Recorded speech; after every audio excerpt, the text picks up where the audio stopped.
Good morning, heart and soul. I am on this adventure in faith. We all are. And this morning, I'm feeling just slightly giddy because, I'm just going to let this unfold and see. But there's an energetic presence that I am feeling, and whenever I feel that, I'm often wondering what's riding on that. What's going to be revealed, because I get that there's something like kind of bubbling up, kind of gurgling in a sense, and maybe it's my excitement, my enthusiasm that Liberta is with us this morning and will be our musical inspiration with the amazing Tammy Hall. So it could be just that simple. And it could be that, I know Spirit ain't done yet with me, so I just am often surprised what it's willing to do on camera and on mic. So look at here. Ernest Holmes offers us this idea. Let me set the context that I'm still, one of my concerns for us, for me, for us, is our sense of our relationship with the divine. I can discern by our living that we haven't quite gotten it. That we have some terms. We have the rhetoric down. We really do. We can, in almost any conversation, we can invoke divine spirit. And God is all there is, and then turn around and cuss them all out. And so what I get is that it's not that we don't have some information. It's almost as if we haven't fully cooked it. We got it going on, but you know what that's like. Like I don't know why this comes, but my mother was really, it seemed to me, really finicky about the preparation of rice. And so there were lessons at the stove, because she didn't stand for no sticky rice.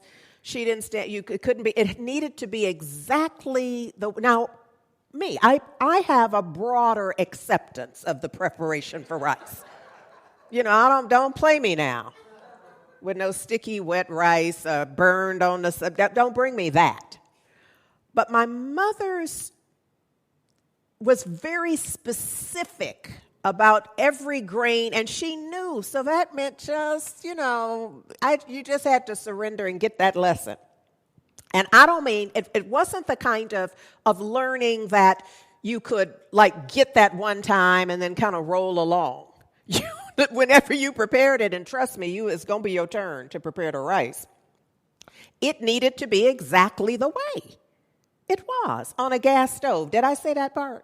Okay, so there is something about, in the game of rice in my household, there was no coming close. I'm told that in horseshoes or something, you can, you get points for being in the ballpark. Not on the rice game in my family of origin. And so what I'm trying to say here is that sometimes we just want to stand and say, well, I did some rice. My level of spiritual understanding and practice is, you got rice on the plate, yeah, but I consider it inedible. Unacceptable. And I think sometimes, too often, our practice, our application of divine principle is just plain unacceptable. Can I just say that in the context of the rice preparation? That sometimes and here's what I want to offer. Having said that, having kind of laid the gauntlet someplace, I want to say I also understand that a part of it, I have compassion and empathy around this, because my sense is that we don't get it yet. We stood there at the stove about the rice and we said, I got it, but the evidence is we didn't get it. And so sometimes we just need a few more opportunities to practice. A few to several to a whole heck of a lot. Opportunities to practice what we think we've already learned. I think every New Thought teacher has heard the phrase, I did that already. You know, like, I prayed twice. What's wrong? This stuff doesn't work. You know, but there's something about ingraining it, yes? Okay, so look at here. Ernest Holmes, what my intention is, I think from now on or for the near future, is to get a little more deeply into some of the phraseology, some of the definitions, so that we can have a greater understanding. I think sometimes part of my challenge is I have agreed to things that I didn't fully understand. You know, I kind of got it. Like, I know words like that. And so I made up what that meant, and thus I made up what was expected of me. Y'all are far advanced, far more advanced than I. But I'm the one on mic, so we just going to have to play it at my level of consciousness. Y'all are advanced, but maybe share it with a friend who's on my level and needing this, all right? So look, Ernest Holmes says, no greater good can come to you than to know that the power already within you is the power to live, the power to create. He's like, there isn't anything else. That's a drop mic moment, if you will. Yes, he's saying that if you get that part, that there is a power already within you, and that it is the power to live and the power to create. Not only to create for you, but for others, for everybody. The power to do good, the power to heal, the power to prosper.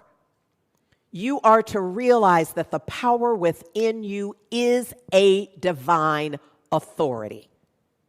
So I don't know what it's going to take for us to get that. I really don't.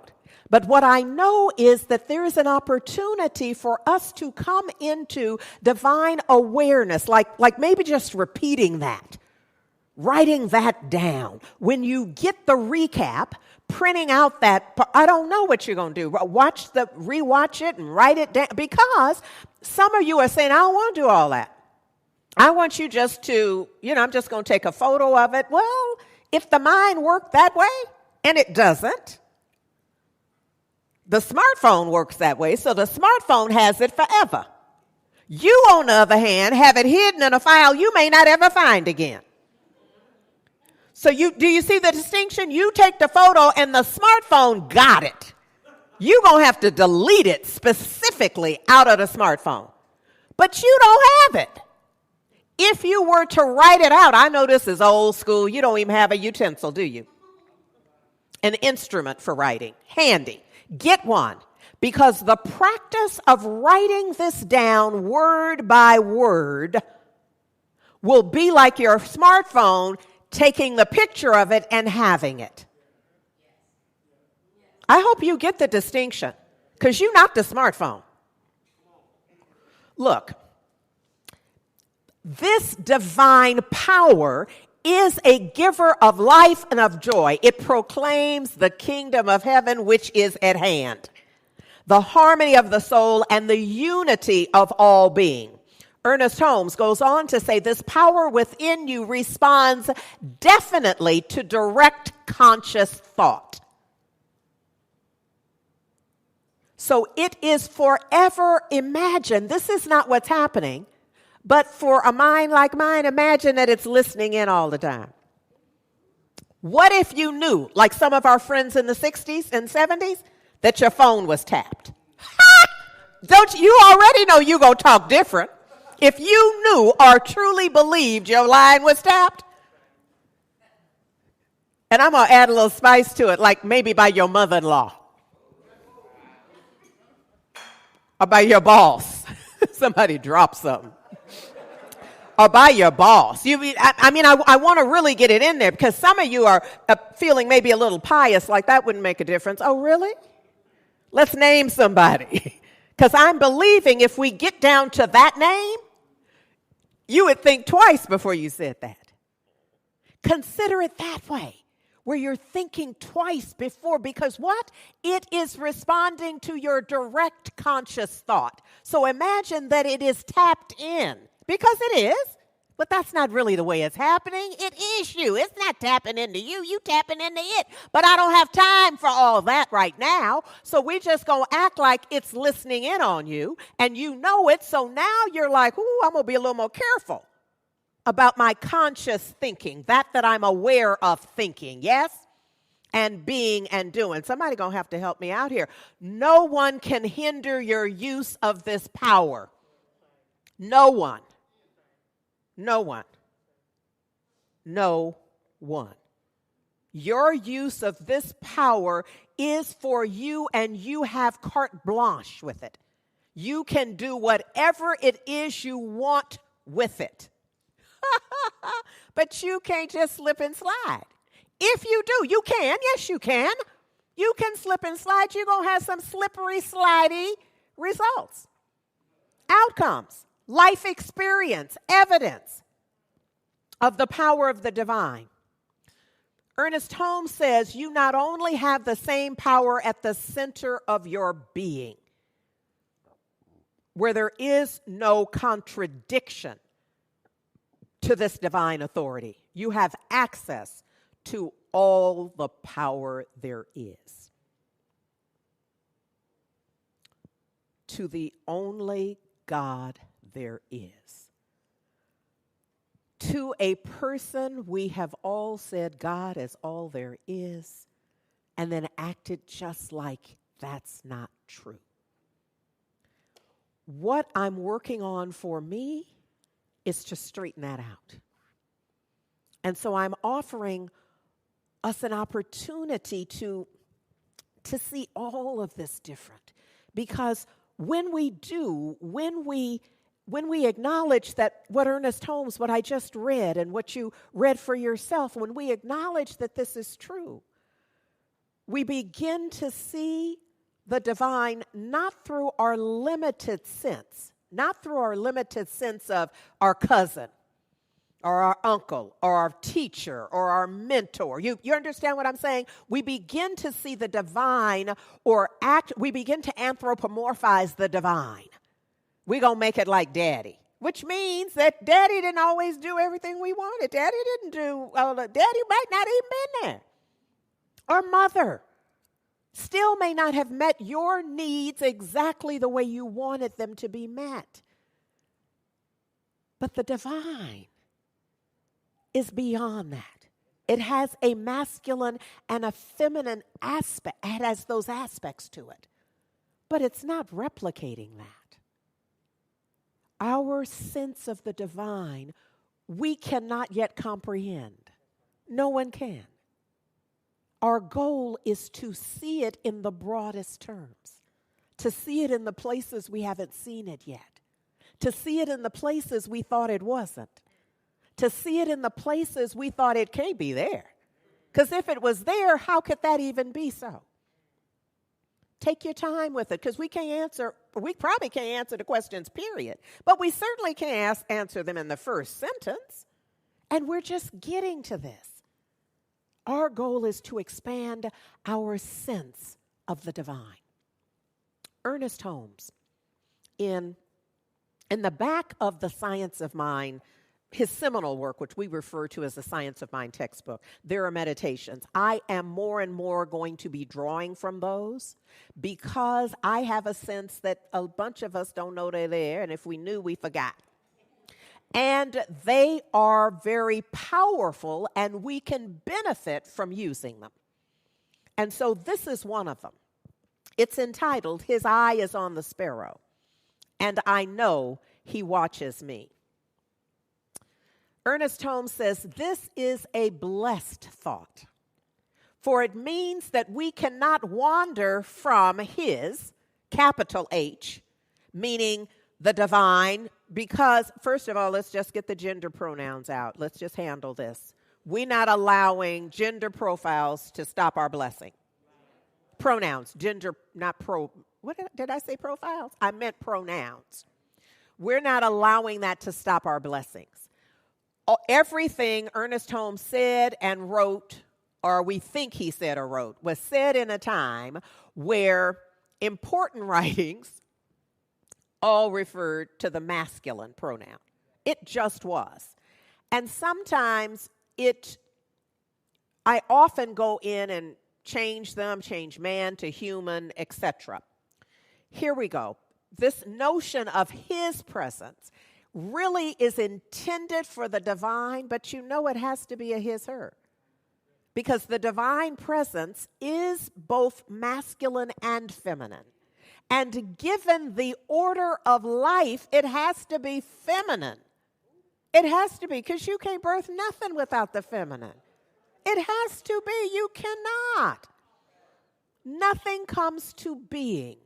Certainly not human life. Yeah? Okay. So look.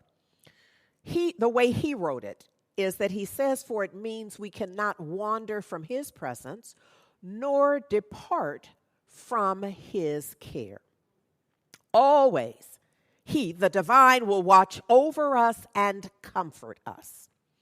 Forever we shall sit in the house of the divine and ceaselessly be cared for by the divine. I need you to hear this and soak it up. Be a sponge today. Soak this up so that whatever it is you think you're dealing with, you put whatever you're dealing with in this. Not try to fit this into the problem or the issue. Yes? All right. The all-seeing eye, the divine, cannot overlook anyone. What does that mean about your situation, circumstance? It means it's under the purview of the divine if you just let go. But we often are claiming it and holding on so hard, so clenching our fist to hold on to whatever the problem is, resistant to, old folks used to say, take it to the altar. Take it to, why? So that you can let it go, to leave it there. Yes. The all-seeing eye cannot overlook anyone, including you and your situation, circumstance, and all shall be kept in its care. All are kept in its care. And so Liberta will be singing, His eye is on the sparrow.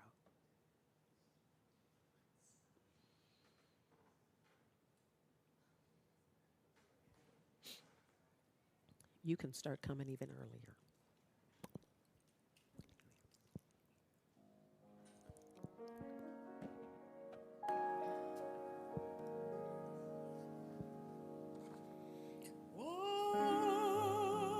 Why should I feel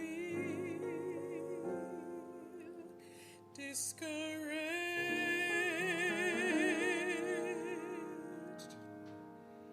And why should the shadows come? Why should my heart feel lonely and long for Him and a home when Jesus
What a treat. What a treat. Thank you, Liberta. Thank you. Thank you, Tammy. Oh, did the little hair stand up for you too? Oh, did your spirit just quake? You see, I wanted to layer these things so that we might drop into a place of greater trust in the divine. That the crack in our spirit, the crack where doubt typically seeps in, maybe today, rather than doubt, clarity, certainty. Maybe just for today, I'm not going to ask, well, I am going to ask you for all week, but let's just start for today. Just for today, having heard her beautiful voice and the melodies played by Tammy, maybe we can hear it. Maybe we can hear it. That the divine takes care of all that needs to be taken care of. And that includes your little business too. Whatever your little challenge is, that's included in this. His eye is on the sparrow. Have y'all seen a sparrow? Sometimes we sing the song and we don't know. We might be thinking this is a ostrich-sized bird. We might be thinking, well, let's say you wasn't thinking that big, but you might have been thinking crow. You know, a bird is a bird. Some of y'all are thinking, but I need you to know that a sparrow is a small bird. So the point of this is, if the divine, if the all in all, if the living one, the strong one has its eye, and it don't really have no eye. Y'all understand we are anthropomorphizing it. But if it is looking out after the little sparrow, which you can't even find hardly, then it must be handling your stuff too if you would just allow it. Ooh.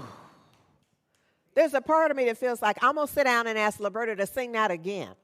But we got other stuff. It's going to be another time, though, for that. But look here. Ernest Holmes offers that God is within me. The God that is within me is truth, beauty, harmony, and wholeness. That watch this, every apparent imperfection from which I suffer is a result of ignorance. Every apparent imperfection from which I suffer, meaning am at the effect of, tripping about, is a result of my ignorance. Because ignorance of the law excuses no one from its effects, it follows that the very power which has bound me, when rightly understood and properly used, will produce freedom. We can work this out. We can work this out. Our working it out requires that we let it go. That we see the divine, that we know its eye is on the sparrow. So whatever this is handled in the divine, rightly understood and properly used, properly engaged. Yes? I'm going to talk a little more about that. What is that movie? Melanie Griffin. She is, now see, I hate it when I'm out here without a net or nothing. She has shoulder pads and big hair. Working Girl. That's what it is. These are my people. You hear me? My lifeline right here present. Working Girl. In that film, there's a scene where there's a question about whose idea is it? Whose idea is it? And the one person who's claiming it's their idea, who is the more powerful person in the scenario, lays it out in some boogity, blah, blah, blah. Melanie Griffith's character, was that who it was? Okay, good, because I mixed her up with somebody else. But Melanie Griffith is now asked, you're right, that's who the other one was. Melanie Griffith is then asked, so how did you come up with the idea?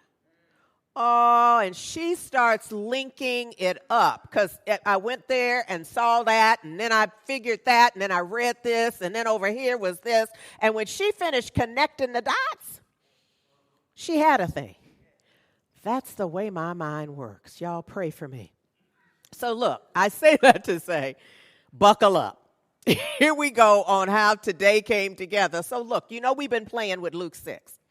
Why are you calling me, Lord, if you're not listening to nothing I say? So there's something I'm saying that could make a difference, and obviously you're not using that. I'm not going to work with the rest of it because we've been there. What this brought up for me was, and I said this to my little mastermind, that what this reminds me of is souffle, the baking of souffle. And I say that because it is said that souffle is so simple. It only takes a few ingredients. I have a little recipe here to show you. All it takes is some butter, a little flour, not even much butter, not even much flour, a little salt, a little pepper, a little milk, lots of egg, though. 4 eggs, 2 egg whites. Ooh, some of y'all already got shaky with the egg whites because, you know, we tremble. When you start separating eggs, we like, I ain't doing that. Because I know that if I can't have no yolk in the white, then it's going to be a mess. I can't be trusted with that. Here's what you must do to make a souffle. Is it requires just the right amount of whipping and folding of egg whites to work. So now if I said, so we're going to do it, you first of all would need to understand what whipping and folding is. Okay, so look. Think Melanie Griffith, working world. I need you to pray for me in the process. You understand what I'm saying? Look, I happen to be a big Schitt's Creek's fan. So during season 2, they had a segment called Fold in the Cheese. Let me just, for those of you who have been on another planet somewhere, and obviously that planet does not give you TV permission or Netflix permission, you don't know that in this scene, Moira Rose, played by Valda, directs her son David, played by David, to cook enchiladas from her mother's recipe. And when you watch the show, and we're going to post the clip, the link for the clip, it's a hot mess. It's going to be less of a hot mess here, but here we go. I turn it over to them. Okay. Next step. Fold in the cheese. What does that even mean? What does fold the cheese even mean? You fold it in. I understand that, but how? How do you fold it in? David, I can't show you everything. Okay, well, can you show me one thing? Do I fold it in like a piece of paper and drop it in the pot, or what do I do? Here's what you do. You just fold it in. I don't know how to fold broken cheese like that.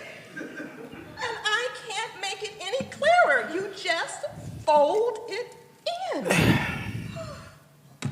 You take that thing that's in your hand and just... If you say fold it in one more time. It says fold it in. Right here. Look, this is your recipe. You fold in the cheese. David, You fold it. No, I'm good. Don't you Nope. dare. Nope. So, you have now seen what can happen when we're unclear about the terms. Yes? Yes. And what I love about this scene, I absolutely love this scene because it represents so clearly how we often just don't know, and because it represents both aspects of how we can be in this. One aspect is that we don't know. We authentically don't know, and we say, I don't know. What does that mean? And then the other aspect of us is we pretend like we know what that means. And we don't. We don't know what that means. So for some of us, this notion of turn it over to God, take it to the altar, let it go, forgive. Even forgive is a more, can you see how we pretend? Somebody says, just forgive. And the brave, the courageous among us say, but how do I forgive? Just forgive. Just like Moira's role here. Just forgive. Just do it. Just forgive, and you're left with knowing you still don't know. David's role, and let me just celebrate David and Valda, because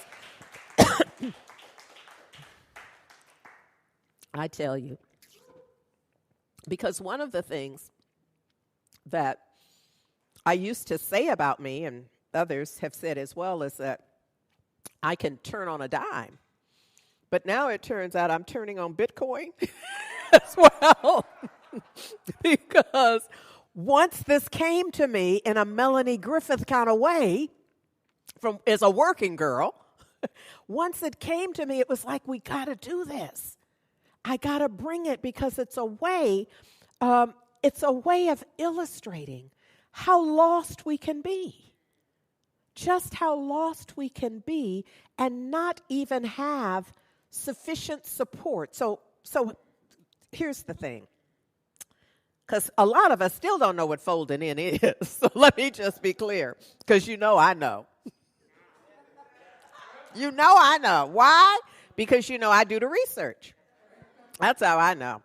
Folding in is basically stirring gently from the bottom upward. So in this instance, they're making a sauce. And the idea is to put the cheese in without breaking up the sauce. So you put the cheese in, but fold the sauce over the cheese. Not just put the cheese in and stir it up, whip it up. You understand? Okay. So Moira did not understand it, nor did David, and it was just a hot mess. But we're going to come to some understanding. So look, Ernest Holmes offers us in that same piece I was just sharing earlier, the God that is within me is truth, beauty, harmony, and wholeness. So what's wholeness? So, okay, you see what I'm saying? We bandy it about, don't we? Like fold in the wholeness. We just like holding the spoon. Like what? How? So look, I'm offering that wholeness is the state of being unbroken, undamaged. So now somebody would say, Rev, you done now. Because that changes everything. When you realize, if you're willing, that God within me includes a state of being unbroken and undamaged. Not just as a passing thought, but as an absolute knowing, a belief system, a full awareness. Is this making sense? Holmes goes on to say, every apparent imperfection from which I suffer is a result of ignorance. And I know y'all responded to that, ignorance, because we've heard that term, but what does it mean? Today it means a lack of knowledge and information. So I know sometimes when we think somebody is ignorant, what we're really saying is that they're unaware. They don't have all the information. We use it like a slur, though. But what it really means is the absence of the required information.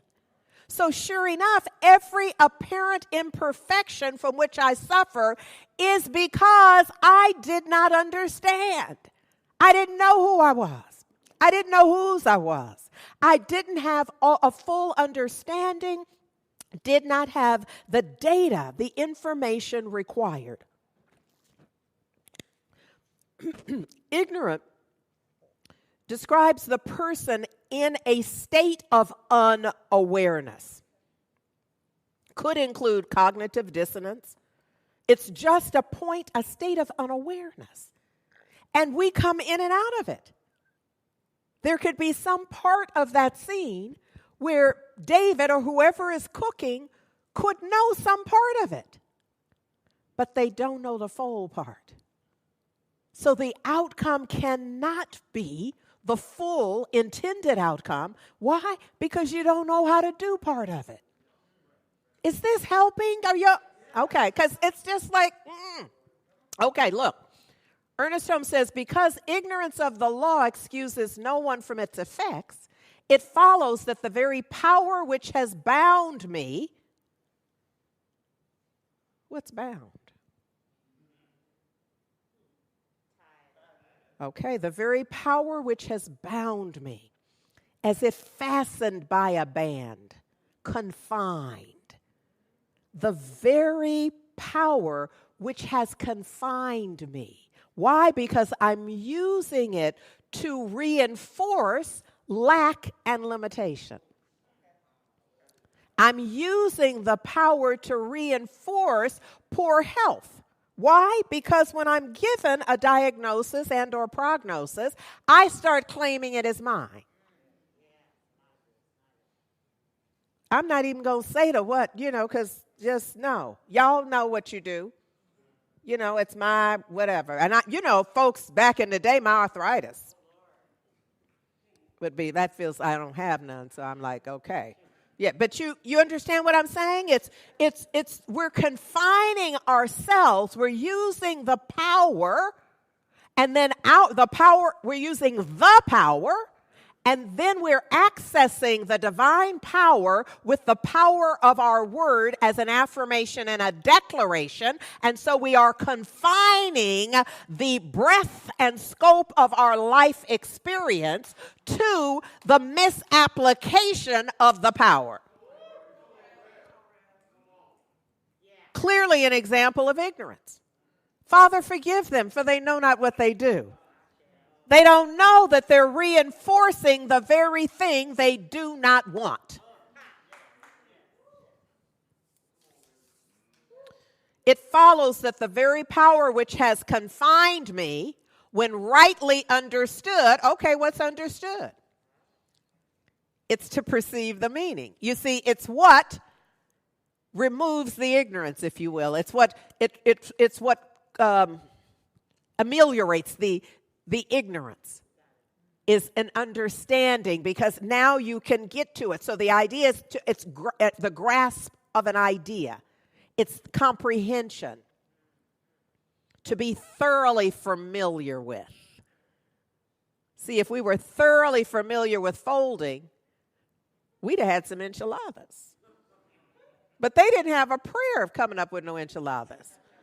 Given, you understand? Because one didn't know and wouldn't say they didn't know. And the other one is frustrated because that one's believing you got to know. To assign meaning to interpret, to grasp the significance of whenever I say I, whenever I say I am, whenever I say my. When you grasp the significance of that, you are understanding the impact of it. Y'all better come on now. Yes. Yes. Okay. So when rightly understood and properly used will produce freedom. We got to go there. Freedom. The power or right, sense entitlement to act, speak, and think as one wants without hindrance or restraint. Freedom. Freedom. It will produce freedom if we shift how we interact with truth. It's not, I haven't said nothing you don't know on some level. Where our work is at the level of practice. That's where it is.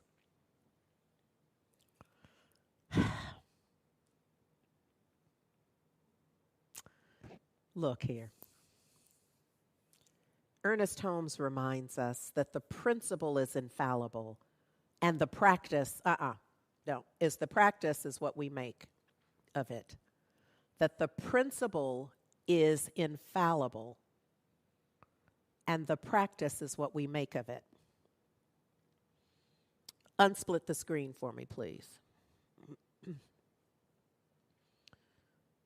And because that is the truth, that the principle is that God is, that the living one, the strong one, the all in all source is, and is truly all there is. That principle is infallible. It's our practice of it. Do we practice it as an absolute, infallible principle or not? I'm going to stop giving examples of what I don't want manifested. So let me just say, or not. Because what we can know for certain is that we are all light beings.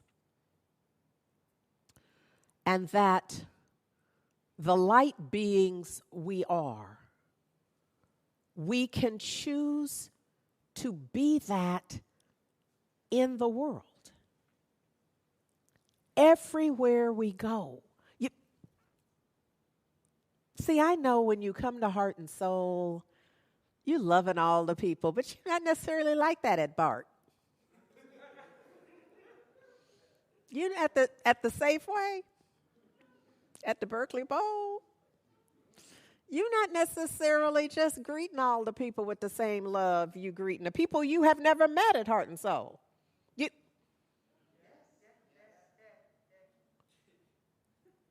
But if the principle is infallible, it's got to be our practice of it. So we could simply decide that the light that each of us is, I could decide right now and declare that I'll let my light shine.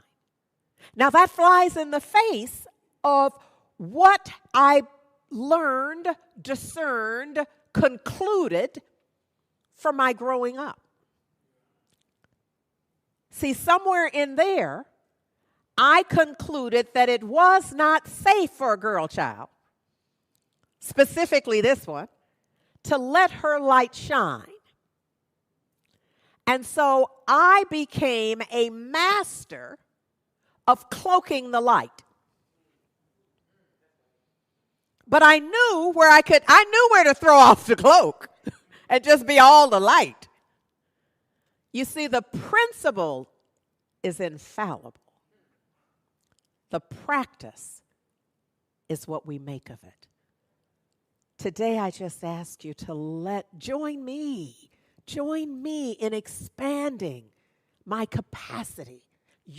I expand mine, you expand yours, we expand our capacity to let our light shine. Liberta?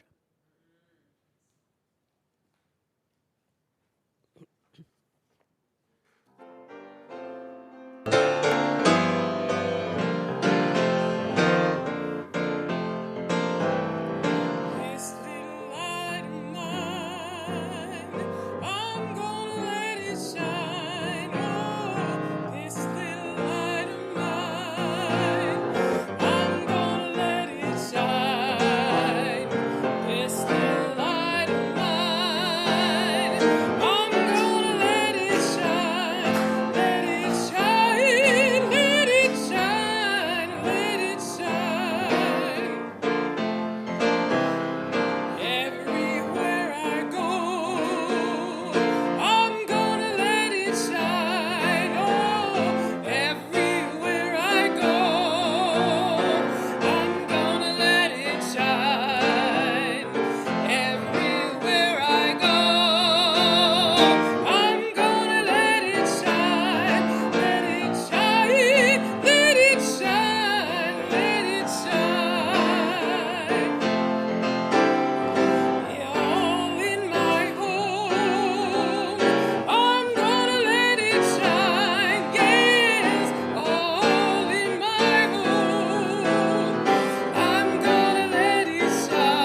ask you to just center yourselves. I'm inclined to say assume the position, whatever that position is for you. And it's different for different people. Some feel that, now if you're at home, that could mean lie down.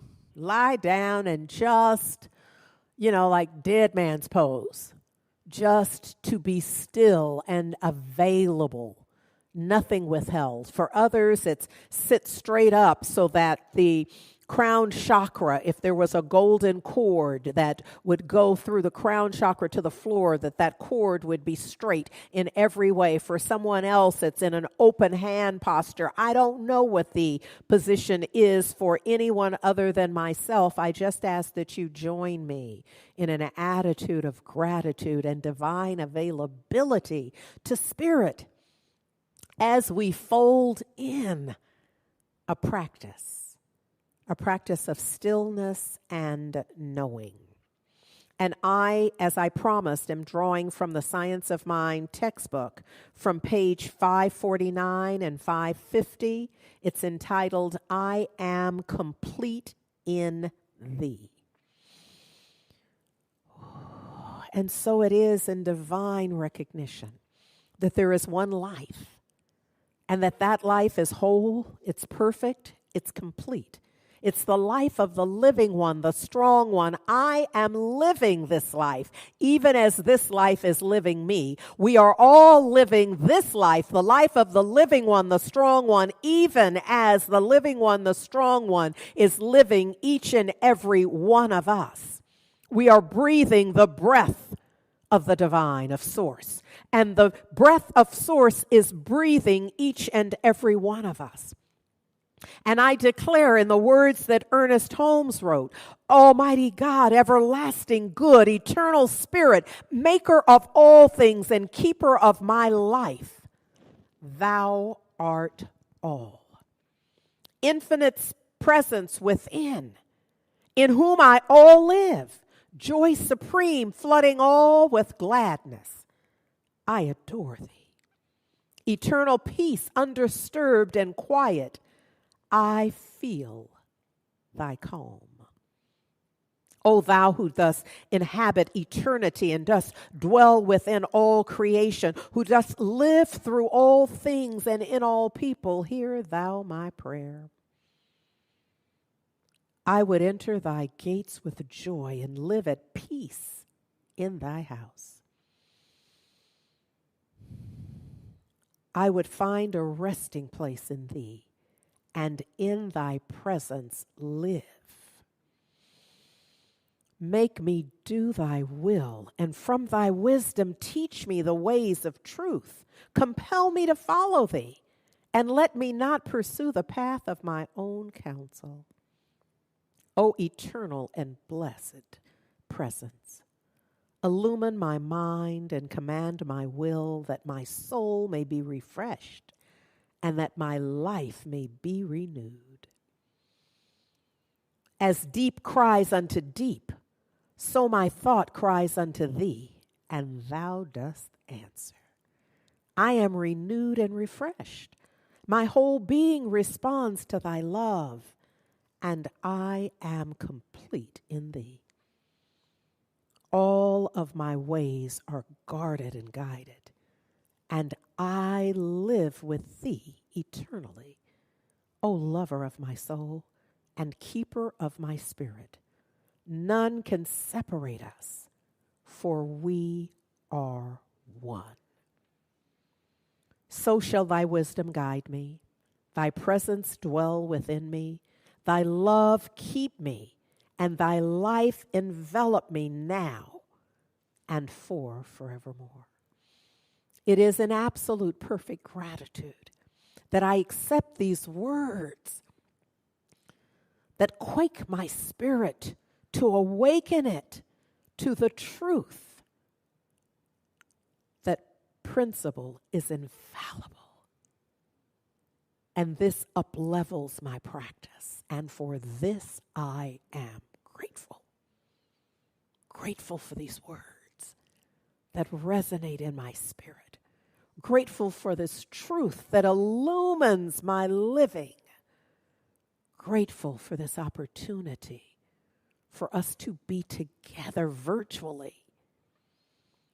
Grateful, simply grateful. So in gratitude and thanksgiving, I simply release this word. I know and am intentionally propelling it into the perfect activity of law. I know that this is done and done well in the divine. And so I let it be with me. And so it is. Ashe. Amen. Love truly, truly does matter.